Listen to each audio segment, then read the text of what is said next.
Attendez, c'est quoi ce match-là? C'est quoi ce match de tocard? C'est quoi ce match de nulard que vous avez fait aujourd'hui? Ok, c'est un match amical, mais c'est quoi cette performance qui n'est pas à la hauteur des attentes que nous avons? Mais c'est quoi ce match nul complètement de la part de cette équipe gabonaise? Pendant toute cette semaine, quand la FEGA Foot avait fait sortir le communiqué selon lequel il y avait les deux matchs qui s'étaient accordés sur les deux matchs, quand ils avaient d'abord commencé avec le Libéria, ils avaient pris la Guinée-Bissau. Après, ils étaient revenus même, ils avaient changé la Guinée, le Libéria, vu que le Libéria avait décliné. Ils ont pris le Niger. On a tous été les premiers, en tout cas moi en premier. J'ai tapé sur cette équipe gabonaise pour dire, c'est quoi les arrangements que vous êtes partis nous faire avec certaines nations? Ok, on voulait une équipe qui boxait dans la même catégorie que cette équipe ivoirienne au niveau du classement FIFA parce que on sait qu'on a une échéance très importante face à la Côte d'Ivoire. On a un match retour, on a une finale qu'on doit jouer face à la Côte d'Ivoire au Gabon. Mais vous prenez le Niger dans un match où vous prenez 4 buts. 4 buts. Et des 4 buts de quelle façon? De la façon la plus nulle. Une défense complètement aux abois. Et il s'est passé par 3 erreurs du gardien. Le gardien remplaçant aujourd'hui, non, j'ai retenu son nom. Nubi Foto Junior, c'est un gardien qui joue du côté de la France. Mais lui là, non, c'est bon, je pense que c'est fini. Thierry Mouyomacha voulait essayer quelque chose. Notre coach national, Thierry Mouyomacha, voulait essayer quelque chose. Je pense que pour lui, là, c'est bon. C'est bon, on ne veut plus de lui. Je pense qu'il fallait même tester le gardien de Manga Sport, là. Le petit gardien de Manga Sport, Bekale François. Je pense qu'il fallait tester Bekale François parce que lui, là, celui qui joue du côté de la France, il est non. 3 erreurs. Le premier, non, on va revenir par rapport au match parce que je pense que non, c'est pas possible. On a des ambitions, comme je dis, on a des ambitions très hautes. On a des ambitions historiquement d'aller au mondial et je pense qu'on peut le faire. Personnellement, je pense que c'est dans la tête de tous les supporters, même je pense que c'est dans vos têtes à vous qu'on peut le faire, on peut titiller cette équipe ivoirienne. Mais on ne peut pas le faire avec ce genre de performance. Avec ce genre de performance, je ne fais que dire que ces matchs sont des matchs préparatoires pour des 2 échéances importantes qui vont clôturer cette année 2025, qui sont éliminatoires de la Coupe du Monde et la CAN du côté du Maroc. Mais vous ne pouvez pas nous afficher une performance aussi nullissime. Première erreur du gardien. On commence le match, 4 minutes de jeu. Mon gars, tu es chauffé. Tu n'arrives pas à rentrer dans le match. Déjà, c'est Jim Alevina qui perd le ballon parce que c'est le mauvais ballon qui est renvoyé. Comment dire, déjà, la passe est très appuyée de la part du Dossard 20, là. Dossard 20 du Gabon. Il a pu une passe très forte. Jim Alevina qui revenait. Donc, il se trompe dans son contrôle. Le ballon, bien évidemment, est rendu à cette équipe nigérienne. Le ballon va aller très vite et que le Manga qui n'est plus, on sait que lui, actuellement, avec de l'âge, en termes de vitesse, il n'est plus bon. Donc, il se fait très prendre. Et bien sûr, le défenseur, ils sont excentrés. Hein. Ils sont excentrés sur le côté gauche et que le Manga est au marquage sur le joueur. Il te fait une frappe, une flasque molle. Mais je n'arrive pas à comprendre comment le ballon du gardien, qui ne ferme pas son premier poteau, Junior Mbourou, je sais pas quoi, là, Fisto, photo là.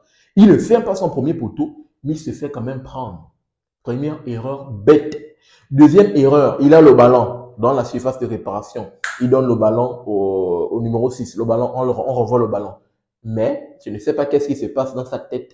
Il veut donner le chef, le ballon, il se fait contrer. Boum! Dernier, oh non. Aujourd'hui, ce gardien a été, non, je pense qu'avec lui, c'est bon. Si c'était juste pour tester, pour voir, pour tester le, parce qu'on sait que notre gardien titulaire, c'est Babank, celui qui joue du côté de Stella Club d'Adjamé, en Côte d'Ivoire. Si c'était pour tester, pour essayer de voir, non, je pense qu'avec lui, c'est fini, là. C'est bon, c'est tranquille. On sait qu'on ne peut pas compter sur lui. Peut-être la prochaine fois, tester sur le petit gardien de Manga Sport, Bekale François. On va essayer de voir. Mais je pense que pour lui, c'est quand même assez tranquille. Une défense aux abois, même parce qu'il y a eu 4 erreurs, mais il y a eu 4 buts il y a eu 4 buts de la part du Niger. Une erreur dans la surface de réparation, les défenseurs sont complètement aux abois. C'est juste pas possible. Le match que vous avez pondu aujourd'hui, c'est un match nullissime, c'est un match à chier, les gars. Vraiment, c'est pas un match qui est à la hauteur des attentes que nous avons. Oui, c'est un match amical, mais vous ne pouvez pas nous pendre ce genre de match, ce n'est pas possible. Au bout de la 62e, 65e minute, on est mené 4 buts à 1, les gars. 4 à 1 par le Niger. 4 à 1, pour ne pas manquer de respect, bien sûr, à cette équipe nigérienne. 4 à 1, c'est incroyable. Cette performance, elle est complètement nulle. Et j'espère que vous n'allez pas nous répéter la même chose face à la Guinée-Bissau. On doit jouer le 9 face à la Guinée-Bissau, j'espère. Parce que la Guinée-Bissau, ce n'est pas le Niger. La Guinée-Bissau joue très bien le ballon. Il joue très bien le ballon. J'espère que vous n'allez pas nous prendre cette même performance. On va revenir sur les buts du Gabon. Djiba Levinas, comme je l'ai dit, celui qui manque, celui qui se trempe, qui perd le ballon pour qui amène le premier but. Mais très rapidement, le Gabon va égaliser, bien sûr. Et je pense que c'est la passe de Yohan Obiang sur le côté. Il va faire un très bon ballon de Djiba Levinas qui va se présenter face au gardien. Quand même une transition rapide de la part de cette équipe gabonaise. Ils vont prendre dans le dos cette équipe nigériane. Il va prendre le ballon. Il dribble le gardien assez tranquille. Le deuxième but que je tiens à saluer, le jeune petit là, un petit de 17 ans qui joue du côté du stade Mondji, bien sûr, du côté au Gabon, vu qu'on sait que le championnat local a été relancé par notre président, secrétaire Oligui Nguema. Donc, Thierry Mouyoma a tenu quand même à apprendre pas mal de joueurs locaux là. On parle ici de un petit attaquant du stade Mondji, Van Mobili. C'est lui qui a mis le but du 2, je pense, lui, le but du 2 buts.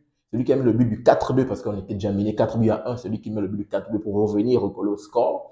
Et après, ils vont prendre un carton rouge, cette équipe nigériane, même encore, vraiment comme, ce qui montre même que cette équipe nigériane n'est pas à la hauteur, c'est l'action si Poko. Je pense que Poko était rentré à la deuxième période. Poko, on sait que ce n'est pas, avec l'âge, ce n'est pas le plus rapide. Celui qui prend le ballon, qui s'est présenté face au gardien, le dernier défenseur, qui annule une action de jeu devant, il commence à tirer Poko. Ensuite, il arrive, Poko va toujours poursuivre son action, vu qu'il était un peu plus physique. Il arrive, il empêche. Mais les gars, c'est un match amical, vous êtes mené 4-2. Pourquoi faire cette erreur bête? Même les défenseurs nigériens, pourquoi faire cette erreur bête? Il va prendre un carton rouge et sur la même action, vu que c'était un coup franc transformé par El Maestro, Gaylor Konga qui va prendre le ballon, allumer la mèche coup franc bien joliment au-dessus de la barrière transversale de cette équipe nigériane pour mettre le 4 buts à 3. Ils ont quand même essayé une remontada d'abord. Ils ont essayé, ils ont poussé. Et malheureusement, à 10 contre 11, cette équipe nigériane a fini le match en étant fort défensivement, en jouant en défense. Et c'est ce qu'il fallait faire. Donc, premier match amical du Gabon, on perd déjà. Le deuxième match, c'est le 9 face à la Guinée-Bissau. J'espère que les gars, j'espère que vous n'allez pas nous pendre cette même performance. Déjà le 1, celui-là, il est au banc. Bifocho Junior, il est au banc. Si tu veux tenter, si notre coach Théo, si tu veux tenter, si tu veux prendre, peut-être encore Bekale François, on va essayer de voir. Ou bien Bamba qui essaie de revenir. Il y a beaucoup de joueurs, sincèrement, qui ne méritent pas la sélection. Là. Beaucoup de joueurs qui n'ont pas le niveau de la sélection. Il y a tellement de joueurs, comme là, le petit. En fait, j'espère que, comme ce sont des matchs amicaux, c'est pour voir le niveau de certains joueurs. Il y a beaucoup là, non, on veut voir ces joueurs-là dans la shortlist qui, pour la prochaine fenêtre au mois de septembre, à part si par miracle, dans leur club respectif, ils haussent le niveau, mais s'il n'y a pas un niveau élevé de la part de ces joueurs, on ne veut plus revoir ces joueurs-là pour cette fenêtre internationale qui arrive là, parce que vraiment c'est juste pitoyable. Ngwali, je ne sais pas, il est sorti, d'ailleurs même, c'est le premier joueur qui est sorti au bout de 37 minutes de jeu à la première période, qui est sorti. Boa, lui aussi. Non, c'est pas parce qu'il joue dans un club en russe. Ngwali, sincèrement, je ne vois pas son niveau. Il faut se le dire, je ne vois pas son niveau. Bon, qu'est-ce que je vais dire? C'est garanti but sans des Boa. Pierre-Emerick Aubameyang n'a pas été présent. Comme je l'ai rappelé dans ma vidéo où je donnais la liste des joueurs de Thierry Mouyoma, il n'a pas été présent parce qu'il avait une finale. Bouanga également, lui, joue les playoffs pour les qualifications pour la Coupe du Monde des clubs. Il s'appelle comme Pinangoy qui a été laissé, qui a été ménagé. Mais les joueurs là, vraiment, en tout cas, la performance n'a pas été bonne. La performance n'a pas été bonne et pourtant, vous savez que on peut le faire. On peut le faire. Et on a la CAN, on est dans la poule de la mort. Je tiens à vous rappeler qu'on est dans la poule de la mort avec cette même équipe ivoirienne, le Cameroun et le Mozambique. Le Mozambique, c'est pas ami de quelqu'un. Le Mozambique joue très bien le ballon, les gars. Faut pas qu'on parte à la CAN montrer ce genre de visage-là. Donc, j'espère que vous allez vous ressaisir. J'espère voir un nouveau visage pour ce match face à la Guinée-Bissau parce que je pense que la performance au moins de cette équipe gabonaise a été entachée également par les erreurs du gardien qui n'a pas vraiment répondu présent. Il n'a pas porté sa défense. Et puis, voilà. Bon, donnez-moi votre retour dans les commentaires parce que je pense que ce match, il est nul, comme vous pouvez le constater, nul de la part de cette équipe gabonaise. Et vous allez me donner votre retour dans les commentaires, mes chers frères gabonais. Que pensez-vous de cette performance des Gabons? Est-ce que vous pensez comme moi qu'il y a beaucoup de joueurs là qui ne méritent pas le niveau de cette équipe gabonaise? Je vous attends dans les commentaires pour avoir votre avis et votre opinion. N'oubliez pas de vous abonner, de liker et surtout activer la cloche de notification pour ne manquer aucune de mes sorties. Peace. À très bientôt les gars.